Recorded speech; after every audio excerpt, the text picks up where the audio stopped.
سلام سلام خبرات تخاتلت ليلو تي في كما يصنيحكم يا زتريو ዘለኹም ቪድዮ ሓደ ናይ ፋኖ ላዕለዎት መራሕቲ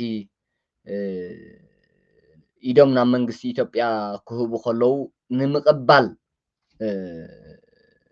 ዝተቀድሐ ቪድዮ እዩ ሕጂ ፋኖ ኣብ ጉድጓድ ዝኣተወ ታንጭዋ ኮይኑ እዩ እቲ ርእሲ እቲ መሪሕነት ናይ ፋኖ ብምሉኡ ናብ መንግስቲ ኢትዮጵያ ኢዱ ይህብ ኣሎ ዕጥቃዊ ቃልሲ ኣየዋፅእኒ ኣብ ኢትዮጵያ ሰላማዊ ቃልሲ ጌርና ህዝብናን ዓድናን ነድሕን ኢትዮጵያ ነልማዓያ ህዝብና ከዓ ነድሕን ኢሉ በቃ እቲ ሻዕብያ ዝድግፎ ዝነበረ ሓይሊ ናይ ፋኖ ብምሉኡ ጌጋ መንገዲ ከይድ ከም ዝነበረ ኣሚኑ ናብ መንግስቲ ኢትዮጵያ ናብ ህዝቢ ተሓዊሱ ኣሎ ስለዚ ሄሊኮፕተር እዚኣ ትርእይዋ ዘለኹም ቅድሚ ሕጂ ኣቀድም ኣቢሉ ሓደ ላዕለዋይ መራሒ ናይ ፋኖ ኢዱ ሂቡ ነይሩ ምስ መንግስቲ ኢትዮጵያ ዲፕሎማሲያዊ መንገዲ ተጠቂሙ ሰላማዊ ቃልሲ ከካይድ ኣብ ማእከል ኢትዮጵያ ተሓዊሱ እዩ ናብ ህዝቡ ሕጂ ከዓ ካልእ ምክትሉ ዲ ገለ ዝነበረ ናይ ኢፍሃድ ዲ ገለ ከም ዝትርእይዎ ዘለኹም ናብ መንግስቲ ኢትዮጵያ ኢዱ ዝሃበሉ መንገዲ ብሄሊኮፕተር ተቀቢሎም ናብ ህዝቢ ፀንቢሮም ኣለዉ ገርመኩም ብልፅግና ፓርቲ ታይሉ ውፅኢዎ ኣሎ መጀመርያ እዚ ሓፈሻዊቲ ኢዱ ሂቡ ዘሎ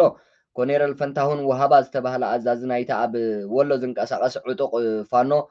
ናብ መንግስቲ ኢትዮጵያ ኢዱ ሂቡ ኣሎ ኮኔረል ፋንታሁን ወሃባ ናብ ሎሚ ዘውገሐ ለይቲ ሰዓት 9 ኣብቲ ቦታ ንዝዓረደ ሰራዊት ምክልኻል ኢትዮጵያ ኢዱ ሂቡ ዘሎ ዓጀብቱ እውን ኢዶም ንሰራዊት ምክልኻል ኢትዮጵያ ከም ዝሃቡ ተፈሊጡ ኣሎ ማለት እዩ ካልእ ብልጽግና ፓርቲ ታይሉ ውፅኢዎ ኣሎ የአማራ ፋኖ ህዝባዊ ድርጅት ያደረገውን የሰላም ስምምነት ተከትሎ የአፍሃድ ምክትል ሊቀመንበርና ወታደራዊ ዋና አዛዥ ኮሎኔል ፈንታው ሞሃባ የሰላም አማራጭን ተቀበሉ ይላል በአማራ ብሔራዊ ክልላዊ መንግስትና በአማራ ፋኖ ህዝባዊ ድርጅት አፍሃድ መካከል የዘላቂ ሰላም ስምምነት መፈረሙን ተከትሎ የአፍሃድ ምክትል ሊቀመንበርና ወታደራዊ ዋና አዛዥ ኮሎኔል ፋንታው ሞሃባ የሰላም አማራጭን ተቀብሏል። የአፍሃድ ምክትል ሊቀመንበር እና ወታደራዊ ዋና አዛዥ ኮሎኔል ፋንታው ሞሃባ አፍሃድ ከአማራ ክልል መንግስት ጋር ያደረገውን ስምምነት ተከትሎ ከእነ ሰራዊታቸው የሰላም አማራጭን ተቀብለው መግባታቸውን አሚኮ ዘግቧል ይላል። የአፍሃድ ምክትል ሊቀመንበር ወታደራዊ ዋና አዛዥ እና የወሎ ጠቅላይ ግዛት እዝ ዋና አዛዥ ኮሎኔል ፋንታው ሞሃባ አፍሃድ ከአማራ ክልል መንግስት ጋር በአፍሪካ ህብረት ዋና እና ኢጋድ አማካኝነት ያደረገውን የሰላም ስምምነት ተከትሎ የሰላም ስምምነቱን በመቀበል ነው ከነ ሰራዊታቸው ወደ ሰላም የመጡት ይላል። በአማራ ብሔራዊ ክልላዊ መንግስትና በአማራ ፋኖ ህዝባዊ ድርጅት አፍሃድ መካከል የተደረገውን ስምምነት የአማራ ክልል ርዕሰ መስተዳደር አረጋ ከበደና የአማራ ፋኖ ህዝባዊ ድርጅት አፍሃድ በመወከል ካፒቴን ማስረቻ ሰጤ ማፈራረማቸው ይታወሳል። በአማራ ብሔራዊ ክልላዊ መንግስትና በአማራ ፋኖ ህዝባዊ ድርጅት አፍሃድ መካከል ሲካሄድ የነበረው ውይይትና ድርድር በአፍሪካ ህብረትና በኢጋድ አደራዳሪነት ሲካሄድ መቆየቶም የሚታወስ ነው ይላል። ስለዚህ ሻዕቢያ እዚ ሕጂ እንታይ እዩ እቲ ንመንግስቲ ኢትዮጵያ ወይ ከዓ ንህዝቢ ኢትዮጵያ ጥራይ ዘይኮነሲ ንመላእ እቲ ከባቢ ዓብ ናይ ሰላም መንገዲ እዩ ሻዕቢያ ነዚኦም ሒዙ እዩ ኢትዮጵያ ክህውኽ ላዕልን ታሕትን ዝብል ነይሩ ሕጂ ተሪፉ ዘሎ ናይ ሻዕቢያ መሓውር ህወሓት ጥራይ እቲ ናይ ሻዕቢያ መሓውር በምሓራ ዝነበረ ንከባቢ 3 ዓመት 2 ዓመት ሰላም ናይ ክልል ኣምሓራ ዘሪጉ ዝፀንሐ ልኡኽ ናይ ሻዕቢያ ዝኾነ ፋኖ እቲ መንገዲ ጌጋ መንገዲ ምዃኑን ምስ ናይ ወፃኢ ሓይልታት ኮንካ ኢትዮጵያ ንምብታንን ንምፍራስን ዝኽየድ ዝነበረ ጌጋ መንገዲ ምዃኑ ኣሚኑ ምስ መንግስቲ ኢትዮጵያ ተዓሪቑ ብስምምዕነት ናይ ሕብረት ኣፍሪካን ኢጋድን በዚኦም ዘተ ኣካይዱ ናብ መንግስቲ ኢትዮጵያን ናብ ህዝቢ ኢትዮጵያን ተሓዊሱ ኣሎ ማለት እዩ። ስለዚ ሻዕብያ ኣብዚ እዳው ተቀርሲሙ ኣሎ እዳው ተቀርሲሙ ኣማራፂ ሲኢኑ ካልእ መንገዲ ጀሚሩሎ እቲ ካልእ መንገዲ ድሓር ክንመፆ ኢና ስለዚ ሻዕብያ እቲ መንገድታቱ ተዓፂስ ሕጂ ተኣንኮ መማረፂ ኣላትኒ ኢሉ ዝምክሓላን ዝኣምነላን ናይ ህወሓት መንገዲ እያ ኮይና ዘላ ማዕልያ ዘይብሎም ኣጋር ሰራዊት እዮም ናይ ፋኖ ናብ መንግስቲ ኢትዮጵያ ኢዶም ክህቡ ፀኒሖም ክማረኹ ፀኒሖም ሕጂ ከዓ እቲ ላዕለዋይ መሪሕነቱ ብምሉኡ በቃ እቲ ሰላም ናይ ኢትዮጵያ ዝደሊ ብጀካ እቲ ሓደ እሙን ልኡኽ ናይ ሻዕብያ ካልእ ኩሎም ብምልኦም ናብ መንግስቲ ኢትዮጵያ ኢዶም ይህብለዉ ናብ ህዝቢ ኢትዮጵያ ተሓዊሶም ሰላም መሪፆም ኢትዮጵያ ዕጥቃዊ ቃልሲ ዘይኮነ ሰላማዊ ቃልሲ ጌርካ እያ ተዓቢ ትለምዕ ትድሕን ትቕፅል እዩ ዝብል ዘለዎ እቲ ዕጥቃዊ ቃልሲ ዘይኣምን ናይ ፋኖ ሓይሊ እቲ ብሻዕብያ ከብዱ ግፊሑ ክሳብ ዳ ኣርጊዱ ዘሎ ልኡኽ ናይ ሻዕብያ ግን ክሳብ ኤርትራ እናኸደ ንኢትዮጵያ ንመበተኒ ዝኸውን ውዕላት እናፈረመ እዩ ዝርከብ ሻዕብያ መልእኽትታት ናይ ሻዕብያ ተቐቢሉ ኢትዮጵያ ንምብብታን ኣብ ጉዕዞ እዩ ዝርከብ ንሱ ሓይሉ ወዲኡ ኣሎ ተመናኒሁ ኣሎ ኣብ ፋኖ ሕጂ ሻዕብያ ሓይሊ ዝበሃል የብሉ ምስ ፋኖ ዝነበረ ውዕላት ናይ ሻዕብያ ኩሉ ተበታቲኹ ኣሎ ብምልኦም ቶም ሻዕብያ ርክብ ዝነበሮም መራሕቲ ናይ ፋኖ ኖ እዚ መንገዲ እዚ ጌጋ ኢሎም ናብ ህዝቢ ኢትዮጵያ ተሓዊሶም ሰላማዊ ቃልሲ ኣልዒሎም ኣለዉ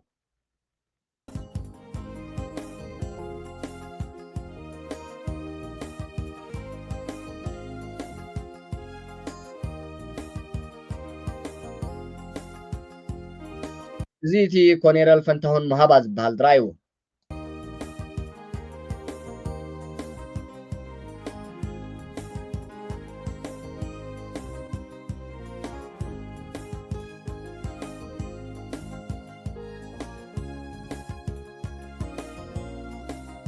ስለዚ ኣብ ኢትዮጵያ ሰላም ስለዘየለ ልምዓት ስለዘየለ ጭቆና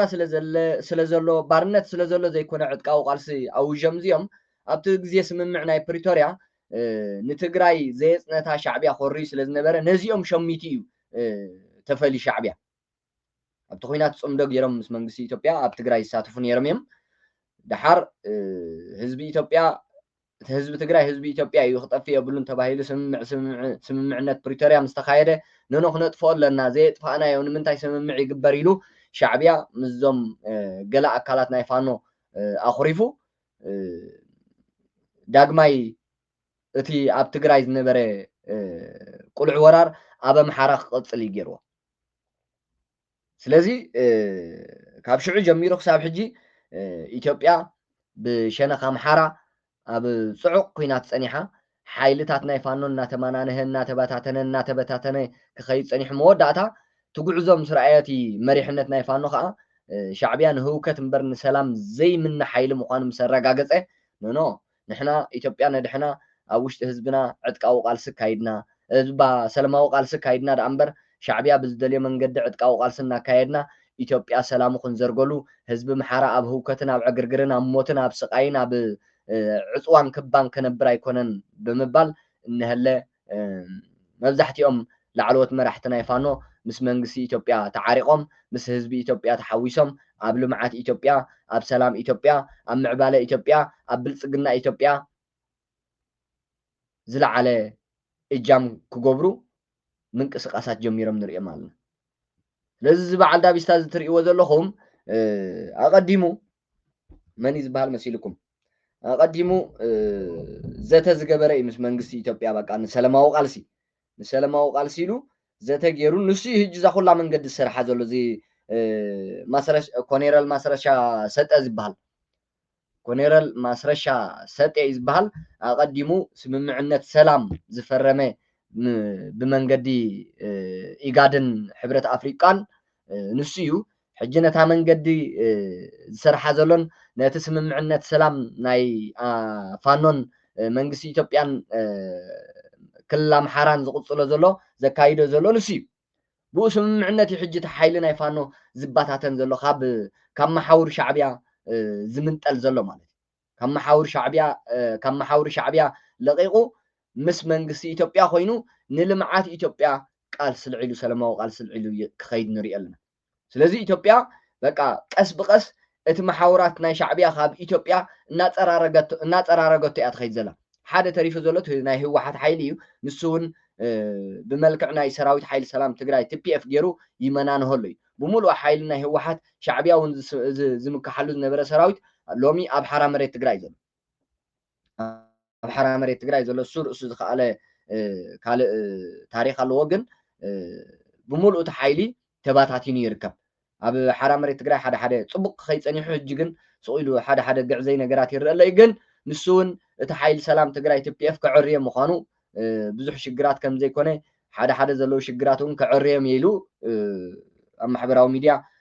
ጎስጓሳት ክገብር ንሪኦ ኣለና እምበር ፀይቅታት ኣሎ ኣብ ሓራ መሬት ትግራይ ባይዘወይ ሻዕብያ ዝምክሓሉ ዝነበረ ሰራዊት ኣብ ህወሓት ዝነበረ ሎሚ ኣንጻር ህወሓትን ሻዕብያን ኮይኑ ብሓራ መሬት ትግራይ ዘሎ ስለዚ ሻዕብያ ዝምክሓሉ ብሰለስተ ብክልተ ሸነኻት ዝነበረ በታነ ሓይሊ ሎሚ መንግስቲ ኢትዮጵያ ተቋፃፂርዎ ኢትዮጵያ ናብ ሰላም ናብ ልምዓት ናብ በቃ ሽግር ዘይብሉ ኩነታት ክትሰሃገር ኢና ንሪኣ ዘለና እዝታት እቲ ኣብ ኢትዮጵያ ዘሎ ሶ መንግስቲ ኢትዮጵያ ፅቡቅ ኩነታት እዩ ዘሎ ንሻዕብያ ሲ ዳርጋ ብዘይ ኩናት ይስዕሮ ኣሎ በቃ ብዘይ ኩናት ብዲፕሎማሲ ምስ ፀላእቱ ኮይኖም ዝነበሩ ሓይልታት ብዲፕሎማሲ ገይሩ ንሻዕብያ ጥሩሑ ትሪፎ መንግስቲ ኢትዮጵያ ጥሩሑ ብምሎም ኣሸበርቲ ሓይልታት ኢሉ ኣብ መዝገብ ታሪክ ናይ ሽበራ መዝጊብዎም ዝነበረ መንግስቲ ኢትዮጵያ ስምምዕነት ሰላም ተፈራሪሙ ካብ መዝገብ ግብረ ሽበራ ኣውፅኡ ሎሚ ኣብ ልምዓት ኢትዮጵያ ክሳተፉ ዕድልን መንገድን ፈጢሩሎም ኣሎ እዚ ኢትዮጵያ ድሕሪ ዝተወሰነ ግዜ በቃ ኣዝያ ሰላም ዘለዋ ዓዲ ከምቲ ናይ ቅድም ዝነበረቶ ሰላም ዘለዋ ዓድን ህውከት ዘይረኣየላ ዓድን ኮይና ክትቅፅል መንገድታት ተጀሚሩ ንሪኢ ኣለና እዝታት ደቂ ዓበይቲ ሶ ፋኖ ሙሉእ ብምሉእ ካብ ክልል ኣምሓራ ተበታቲኑ ኣሎ ትዝበዝሕ ሓይሉ ኣብ ልምዓት ኢትዮጵያ ክዋሳእ ናብ መንግስቲ ኢትዮጵያ ናብ ህዝቢ ኢትዮጵያ ተፀምቢሩ ኣሎ ንመንግስቲ ኢትዮጵያ ስግኣት ኮይኑ ዝነበረ ልኡኽ ናይ ሻዕብያ ዝኾነ ፋኖ ሎሚ ኣብ በቃ ኣብ ትሕቲ ዜሮ ወሪዱ ኣሎ ዓቕምታቱ ሻዕብያ ካብ ፋኖ ወላ ሓንቲ ትፅቢት የብሉን ኢትዮጵያ ንምብታን ካብ ፋኖ ትፅቢት ዝበሃል የብሉን ኮይና ዝፅበያ ዝነበረ ብትግራይ ኮይና ኣላ ንሳ ከዓ ተማናኒሃ ኣላ ተማናኒሃ ወላ ሓደ ዓቕሚ የብላ ተማናኒሃ በቃ